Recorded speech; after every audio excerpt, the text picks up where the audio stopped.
All right, so I've got a sermon that I hope will touch our hearts today. I think you saw the part of the illustration as you were coming in there today. I had nothing to do with that. That was all done by other people and so on. But we're talking about kingdom secrets.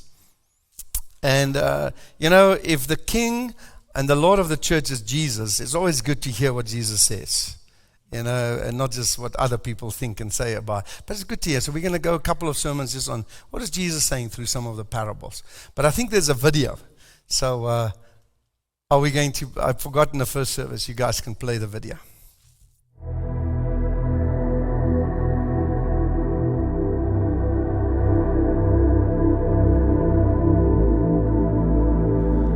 Then the disciples came and said to him, "Why do you speak to them in parables?"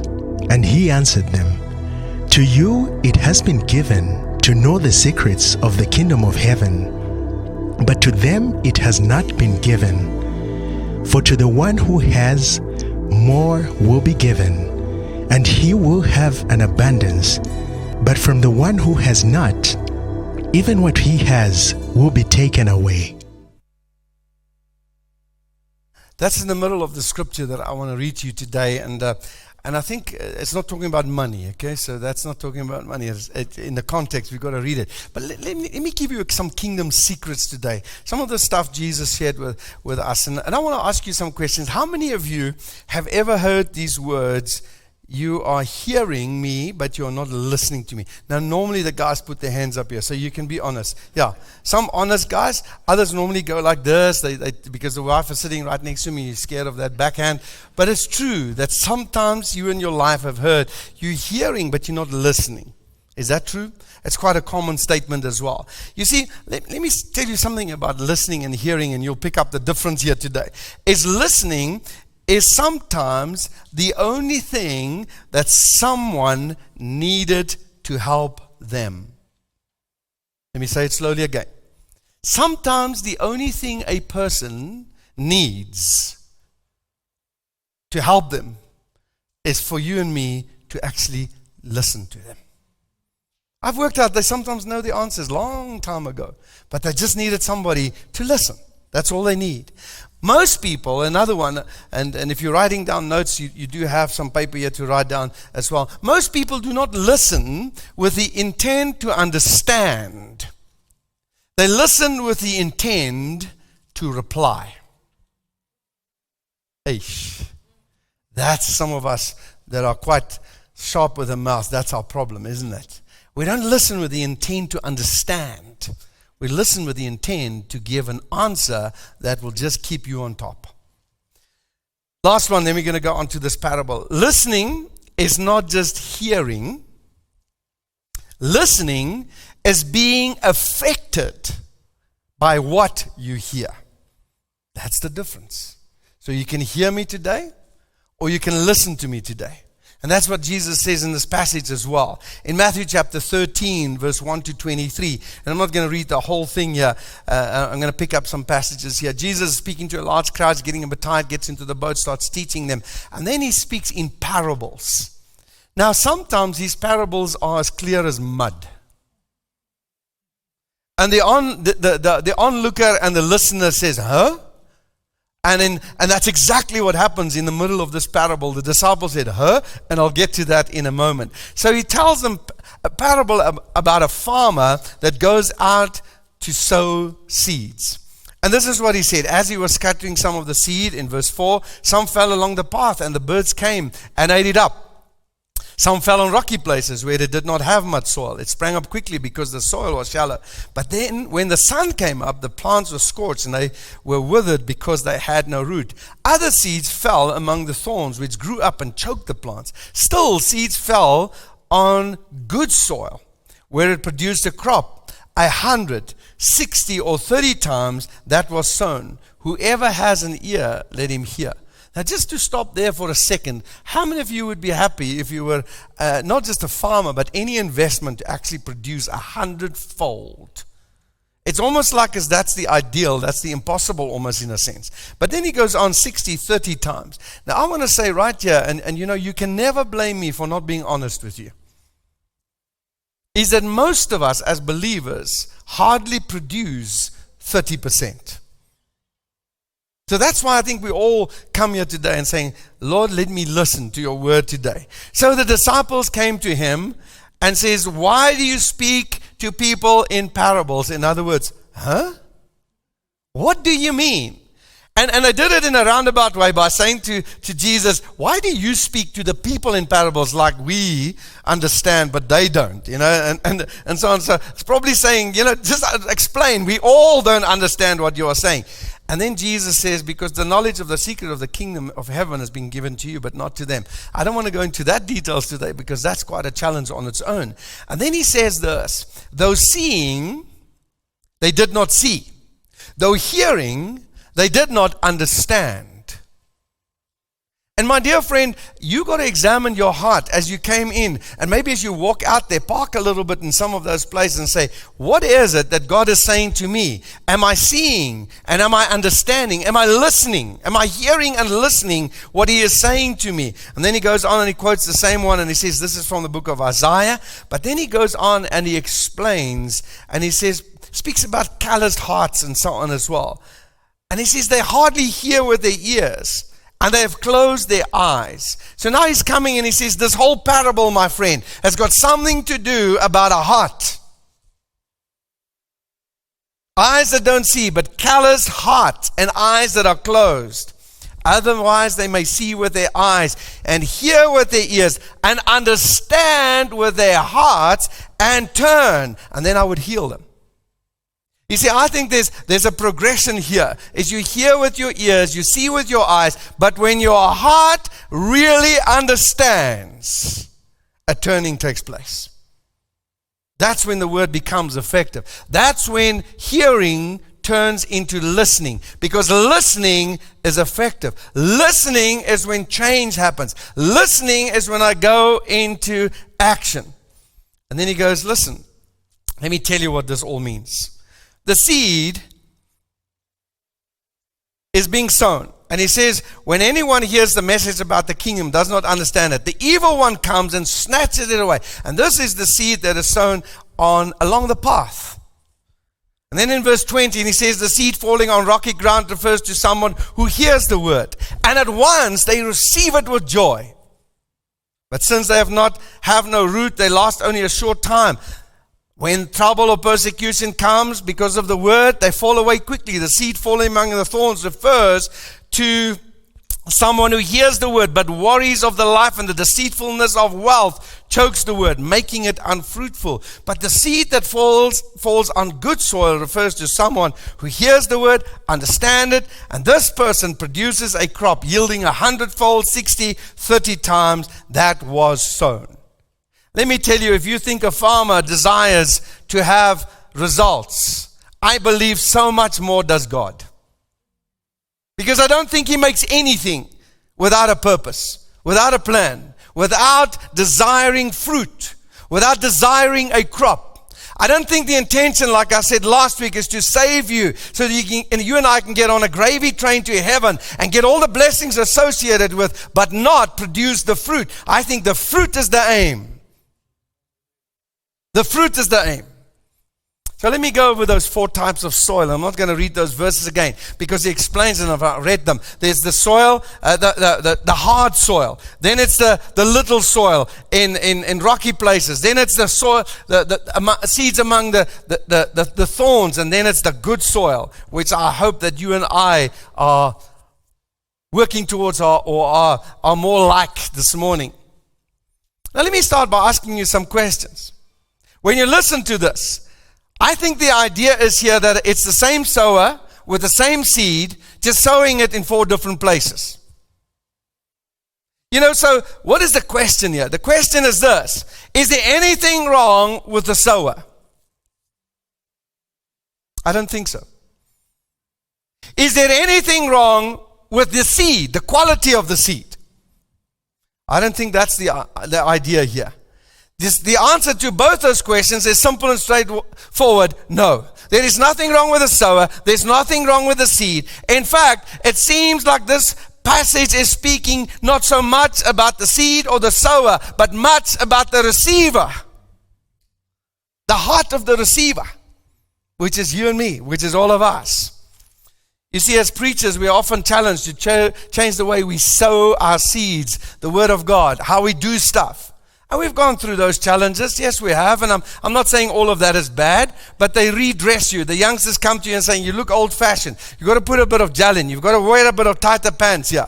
You got to not stick your shirt in. You've got to, do, that kind of stuff, with the earrings and the belly rings, we stopped and we said, not that far, But so you adapt. We need a bit of more lights. We need a bit more behind us, a bit more in front of us, a bit more darker, a bit more lighter, a bit more whatever. And we go with the flow. But you know what? Let me tell you something. And I can vouch for every church that it does not prepare a heart any different. I'm not talking about the crowds that come for it. I'm talking about lives that are changed. The lights don't do it. The preacher's bad or good looks or weight or no weight doesn't do it. What does it is the heart where the seeds are falling. And that's what this passage is about. So here is the first one. He's addressing the heart of the hearer. The seed sown along the path on hard soil. Now I've got a little bit of farming background. And if you come to my little piece of land here that I made 3 of these 2 by 1 door size kind of lands. Man, my soil is so well prepared. Some of you will really be proud of me, how I did that. And as a result, my tomatoes are standing this high and my cabbages are looking like a bulldog and my whatever, they just look good, and so much so that others are going there to harvest when I'm not here, but that's okay, So it's just looking good. But you know what? I've done a little bit of farming and understand that when the path is hard, the soil is hard, it is not possible for that seed to penetrate the soil. It's a bit of a waste. It's like us going out and saying, we will really want to feed the hungry. We're going to plant a whole 100 beds on the parking lot here next week Sunday. And we're going to hoy the seed. You can bring 10 bags of seed if you want. I guarantee you, maybe in the cracks a little bit, but there will be no seeds that come up in 6 weeks' time. Because what happens, the Bible is clear. People are going to trample on it. The birds are going to eat it. And Jesus says the birds is like Satan comes to snatch away what is preached before it can actually penetrate the soil. Hard soil equals, in this analogy, a hard heart that cannot receive the gospel. You see, my dear friend, I've worked out in my life, there's some very nice people with hard hearts. Sometimes they're not these baddies. They don't growl at you when you come close to them. They don't bite you. But their hearts are totally hardened. And I've asked the question, why are their hearts hardened? And there's probably 100 reasons, and I've just put 5 or 6 down, and I'm not going to elaborate too much on them. But sometimes the reasons for hardening hearts is this: a lack of understanding of the gospel. So I'm not going to accept this because I don't really understand it. And so you can throw a dart at a wall, and it's going to fall off the wall. In a dartboard, it's specifically put together so that the dart goes right in there. So you can throw the gospel at a person that does not understand it, and they will probably not respond to it because it doesn't make sense to them as well. So in that sense, their hearts are hardened because the gospel has got to be explained and understood for it really to go deep. Matthew or Mark chapter 7, Jesus speaks to his disciples and he speaks to them about their lack of understanding and their hard hearts. So it seems like one is a result of the other. That a lack of understanding could be producing a hard heart, but a hard heart is also probably because there's a lack of understanding. Jesus said that. Another reason why I think people harden their hearts to the gospel, and I know that there are some people sitting here like this today. Like every bit of soil I'm going to describe, there are some people like that here today and listening online as well. Sometimes our hearts are hardened because of bitterness and resentment. People's hearts are hard because they've been hurt. Hurt causes anger. Anger that is not dealt with causes bitterness and resentment. And these kind of people are normally the people that are very critical and negative. And their reason for hurt is not always valid, but sometimes it is. And some of them have been hurt in and outside the church. But that person that hears me today, unless you deal with that bitterness and resentment, your heart is like described here, stone hard. And the gospel, the love of Christ, cannot go in there as well. Unforgiveness is another reason why hearts are hardened. You see, people who are here, and there's some of us sitting here today, and we're listening to this message, and my heart is hardened. I come here, or I listen, and I'm here maybe under duress, or maybe because I've been told to go, an ultimatum has been set, or whatever it is. But I'm suffering from unforgiveness because of stuff that was done to me. It's very difficult for the love of Christ and the gospel to enter into those hearts. The simple way, the easy way, is to speak out forgiveness over the offender who may not even ask for forgiveness, because you are the sufferer. The next one is indifference causes a hardened heart. You know, sometimes our hearts are hardened, and it's a form of, we become just unresponsive over a period of time. And eventually, the more unresponsive we become, the more the worship leader or the preacher can jump up and down and tell you to be excited about Jesus and tell you to worship Him. But your heart is unresponsive. It is hard. You just stand there and you'll just watch. And there's no connection. I'm not saying you have to jump up and down in order to worship, but you get my drift. Those kind of people have lost their joy. And just throwing something extra in them, the day they laugh, they'll probably crack their faces. Dangerous time. The next reason why hearts are hardened is because of pride. I don't really need God. I do this myself. He hasn't helped me up to now. I can do this. You know, I once said to a person, and we were going somewhere, and I said, do you mind if I pray for lunch? And he says, no. I'm paying. I worked for my own money. God didn't give me this money. I said, okay, no problem. I said, you pay, but I am praying. You pay, I pray. Even if I pray just like this, I'm going to pray, because I honor the Lord for what I'm about to receive. Okay? So sometimes pride, I don't need God. I'm doing this myself. I'm in charge here. Last one, hold on to your seats. Sometimes people's hearts are hardened, listen to me, because of worldly believers. Worldly believers. My dear friend, believers who are trying to walk with one foot in the Word and one foot in the world will put many off the gospel, because they know what's right and wrong, even though they don't live it. They know what's right and wrong. Even if they don't believe it, or they say they don't believe it, they'll tell you how to live. And they know. And you put them off by the split personality that you're demonstrating. This sometimes hardens the hearts of people who are supposed to hear the gospel. Is that the condition of your heart? I hope not. But if it is, you can deal with it today. The second one is that seeds that are sown on a rocky ground with little soil. Now I want you to get a picture here, because sometimes you get a picture and you see this rocky mountain and there's a little bit of soil here and a seed is sown there and there's a bit of rocks and stuff. No, what this actually means is there's that much soil, but underneath the soil there's a hard surface of rock. So now you sow these seeds, and it says, and it springs up with joy. You know, man, this is great. I give my life to Jesus today. I love this church. You know, wrong thing to say anyway. And I'll get to that in a moment. And the seed grows a little bit. And then it says, but when trouble and persecution comes, there it goes. They say a third of people have fallen away from Jesus in the last year, worldwide. Why? Because the soil is this big, this thick. They say in the world, not only in Africa, but in the world, the church is 1,000 miles wide, but 2 inches deep. You know, I rather wish that it would be 10 miles wide and 100 miles deep. because it will be so much more effective. Let me tell you some people. Let me describe some people to you and me today that are this kind of people with just a little bit of sand that eventually fall over. They're normally the people who've come to church but not to Jesus. I love this church. All these young people in front there, and this old guy that's preaching is also not too bad. And then there's this tiny in a wheelchair, but there's a baby that's running here. I love the building. Wow. I love the lights.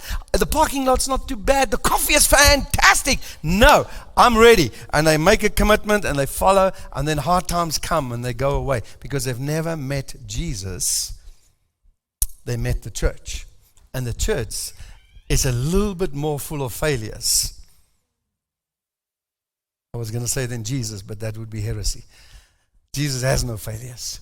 You see, sometimes we come to church and we love what we see and we think we're making a commitment, but we actually haven't found the Lord Jesus Christ. The other thing is a believer that seed is sown and that's much soil, and when difficult times come and falls away, is the believer that is undiscipled, unwilling to be discipled. Oh, how many times have we seen people give their lives to the Lord Jesus in this church? And you say, would you come on a Monday night and I just want to go 6 weeks through some stuff with you just to lay some foundations of faith? And vrachti, they are not back on a Monday. And they may come 2 or 3 other weeks and then they're gone. Because they're not willing to be discipled. You know, discipleship, I said last week, is dangerous, but it's also hard work. Because anybody like Brennan who goes regularly to the gym, as you can see, I do go there, but I have coffee and he trains. You see, as you can see, that it's a discipline, isn't it, Brennan? If you go once a week, you wouldn't look as good as you do. Just want to tell you look good, you know. All right, Nick, you and I must go more regularly. But an undiscipled or undisciplined believer, you're going to fall over when hard times come. The last one is just plain simple, one who pretends to be a believer. You're just such a fake. All right? So the warning in this text is don't play religion. It's not like a garment you put on and off all the time. That believer is not going to stand. You see, there is a fallacy as well, that Christianity is a cop-out. Christianity, let me tell you, is swimming upstream, not downstream. I've worked that out in my life. You know, my friends used to say to me at school, you know what, you just such a sissy, you don't want to do this with that and us with that. I used to say to them, listen, it's the easy thing to do what you're doing. I don't have to swim to get drunk, to sleep with women, to drink alcohol until I fall over. I don't have to resist nothing. I just go with you guys. But let me tell you, you come and walk with me for a while and see what a man looks like who says no to this stuff and who walks upright and it says I won't swear and I won't abuse a woman. And our friendship didn't really last. I don't know why. You see, Christianity is not an escape of reality. Christianity is walking into reality with joy, but with roots that are going deep, and those roots start in repentance. It starts with repentance, acknowledgement of sin.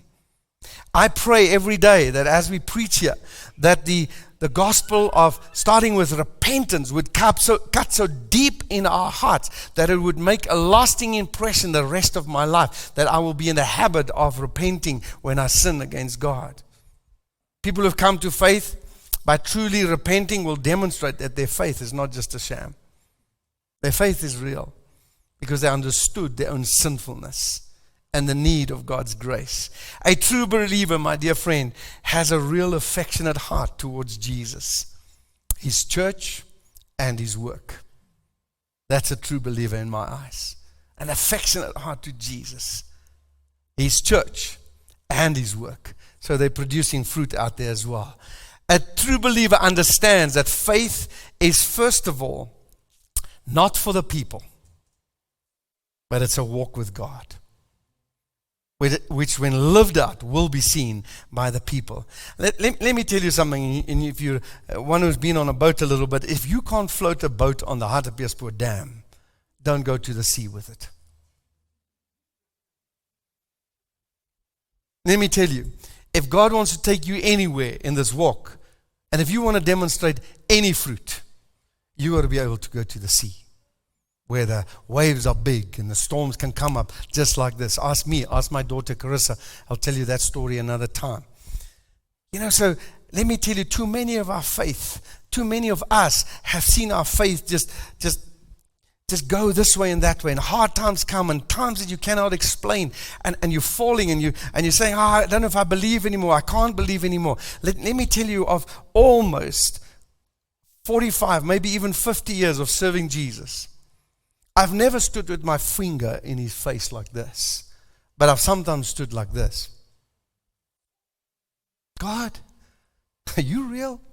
Are you not coming through for me? But I've never stood like this, because somebody taught me about the fear of God when I was this high. That's what my mommy and daddy taught me. All right? Because they say that's the beginning of wisdom. They read it somewhere. See, so if you're willing to go back and falter when a test comes, or fail when a test comes, maybe your roots are not deep enough. Check your heart today. Somebody wrote this hymn, and I don't know where it was, and I just took part of it. It says, I rest alone in Jesus. Nothing in my hand I bring, simply to the cross I cling. Sometimes that's all I can do. Simply to the cross I cling. That's the secret of true hope, my friends. If your roots are not gone down deep enough, then let me tell you, you will fall over. You'll fall over. Is that the condition of your heart? The third one here is about seed being sown among the thorns. Now let me highlight something to you here. The seed is sown in well-prepared ground, probably fertilized. But as the seed is sown, somebody out there sows weeds. Yeah, now, have you seen, those of you who likes to work in your garden, have you ever sown weeds? Where do they come from? It's like barbel, the fish barbel. You can dig a hole somewhere in a tar road, and in 3 years' time there will be barbel in it, and I don't know where they come from. The weeds are the same. Nobody ever says, I'm going to plant some mealies, and I'll put a bit of just weeds in there because I think it's a good balance to have. And they just come, all right? So now you sow the seeds, well-prepared ground. Somebody says, well, this person's never been a believer. My dear Reformed brother, that's not true. Because it says the plant grew. The plant grew. What happened then? So did the weeds. I find that weeds look sometimes stronger than the plants. So they've got to be dealt with severely. Taken out by the roots. Otherwise, tomorrow they will be up again. You see, then it speaks about what are some of these things? The worries of life and the deceitfulness of wealth. Is money the problem? No, thinking money solves problems is the problem. That's the problem. Worry, how many of us have gone through this time and said, oh God, we're going to fall over. If it is the end of the world, it's so much closer to Jesus then. You see, that's not the debate.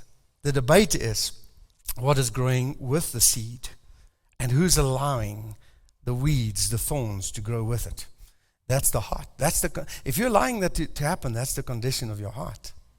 Let me read the Amplified Bible here. And it says, and the seeds in Mark, it says this, and the ones sown, the seeds sown among the thorns are others who hear the word.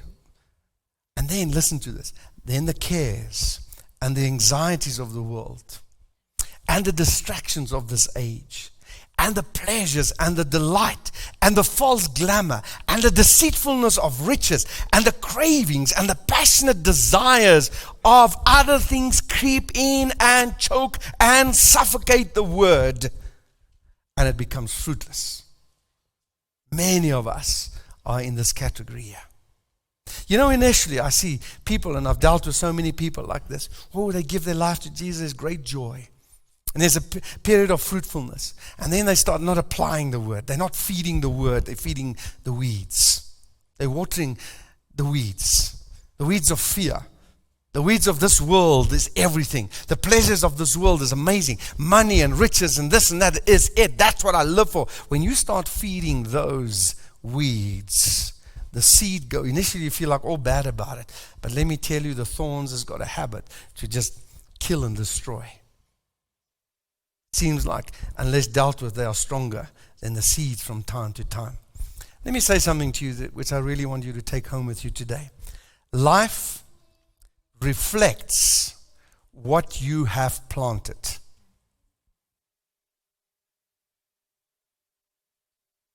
It also reflects how you have dealt with what has grown next to what you have planted. Your life will reflect that. There's another verse that says, you reap what you sow. That's the word of God. You see, I look at our society today, and I see what we are watering our lives with, the nutrition that we take. TV, social media, fears and lies and junk and pornography and all that kind of rubbish. Is no wonder that it's choking the seed, because the weed is being fed.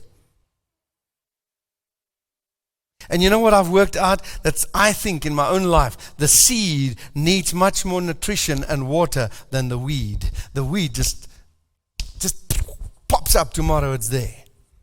And it grows woes and woedend. Come afterwards for the translation of that. The same principle applies to our individual lives. When life reflects both what has been planted and what has given preference to grow, that's what your life reflects. What has been planted and what has given preference to grow. So what are you giving preference in your life? The weeds or the seeds? That's what will reflect in our lives. That's who we're going to be. You see, a lot of weeds, my dear friends, are being tossed your way every day of your life. There's not a day that it won't come in bucket loads full. Every day. If we don't root them up, the moment that seed falls, and if we don't start dealing with them, and if we stop watering them and let them dry, and if there's a bit of root, you dig out. One thing about a weed is you got to get the bottom of the roots out and deal ruthlessly with it. If the word is going to make a difference in your life, then you need to weed out every other thing. If you want the word to make a difference. If you want to deal with the worries and the deceitfulness of wealth and the desires, if you want to deal with it, or if you just allow it to choke and make you unfruitful, that's your choice. But if you want to deal with it, you got to stop giving it nutrition and stop watering it, because that's the last bit of soil, the good soil. Man, I see in this parable a progression, don't you?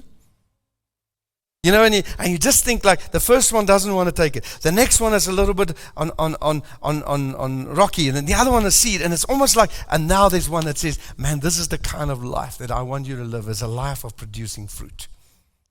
And I've said it so many times, let me say it again. You've got to be careful who you water and who you give the nutrients to, because that one will grow. So is it the weed or the seed today? And in order to do this well, and I want to close by saying this, and I said it last week as well, you got to be single-minded. Your approach to life has got to be Jesus only. And it doesn't take the joy out of life.